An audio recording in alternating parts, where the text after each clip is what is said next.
Robert Plagnol, comédien. Il y a plein d'expressions idiomatiques, comme par exemple être plié en deux, dont on comprend le sens quand on est effectivement plié en deux physiquement, ce qui m'est déjà arrivé. Ou courir à tout bout de champ, c'est-à-dire au bout d'un champ, ça m'est pas encore arrivé. Le moment le plus important de ma carrière, c'est sûrement la première fois où j'ai joué au théâtre, c'était au Théâtre Montansier à Versailles, et j'ai eu ce sentiment incroyable d'être comme un poisson dans l'eau. C'est-à-dire être dans son élément naturel en fait, mais on ne peut pas le savoir tant qu'on n'y a pas été. Et il y a évidemment une appréhension de savoir si on va être à la hauteur du rôle qu'on nous a confié, mais surtout ce dont je me souviens, c'est d'être entré sur scène et de m'être senti, encore une fois, je ne peux pas mieux le dire, comme un poisson dans l'eau, c'est-à-dire là où il fallait être. Je pense qu'on devient comédien, mais c'est vrai pour tous les arts ou pour plein de choses, pour plein de métiers, qu'à partir du moment où on ne peut pas faire autrement. Ma vocation, elle est née par la nécessité de faire ce métier. J'ai essayé de faire plein d'autres choses que ce métier et en fait, j'ai pas pu faire autrement que de faire ce métier. Je suis obstiné. Quand j'ai envie que quelque chose existe artistiquement, je le fais. Ça a été d'ailleurs ce qui s'est passé pendant le confinement où j'ai joué 70 fois en direct. C'était une obstination à pas arrêter de faire du théâtre alors que les théâtres étaient fermés.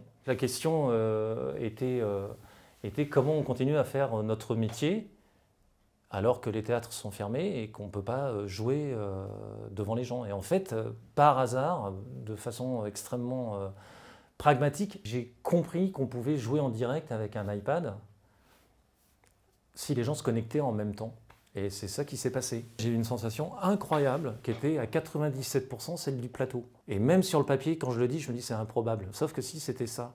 C'est-à-dire j'étais tout seul chez moi, mais pas du tout seul, puisque les gens étaient connectés, que je les avais reçus sur Zoom, machin, tout ça. Et la sensation était incroyable. Et elle a été corroborée par les sensations des spectateurs de l'autre côté, qui étaient aussi complètement étonnés d'avoir eu plaisir à voir un acteur jouer en étant complètement dans cette relation. Parce qu'en fait, le théâtre, c'est rien d'autre qu'un lieu unique avec un acteur, un texte et un public. Donc c'était un moment très compliqué, le confinement, avec la joie en plus d'être soutenu par la Fondation Charles Oudemont, puisque le prix qui m'a été donné a été fait pour cette expérience aussi, j'imagine, de comment on arrive en fait à jouer malgré le fait qu'on ne puisse pas sortir de chez soi. En fait, c'est possible. La Fondation Charles Oudemont m'a annoncé 2 fois que j'étais lauréat, une fois en 2004 et une fois en 2021. J'ai senti quoi quand on m'a annoncé que j'étais lauréat? Beaucoup de déception. Mais vraiment, j'étais fou. Oh là là, non, c'est pas possible. À chaque fois, j'ai été profondément heureux et profondément reconnaissant que quelqu'un ait décidé que l'argent qu'il avait allait retourner aux artistes sous forme de mécénat. Donc beaucoup de reconnaissance. C'est, me semble-t-il, très important de le dire. C'est une fondation, c'est quelqu'un qui a à un moment donné de l'argent et qui décide que cet argent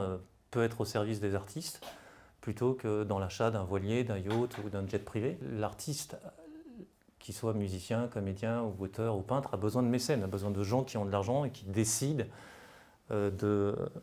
non pas d'acheter son œuvre, mais de l'aider à produire une œuvre. Donc ça, cette gratitude, je pense qu'effectivement, je suis tout sauf ingrat. La chance, c'est une partie très très importante de la vie. Et c'est vrai que ce métier, on ne le fait pas si on n'a pas la chance de la chance.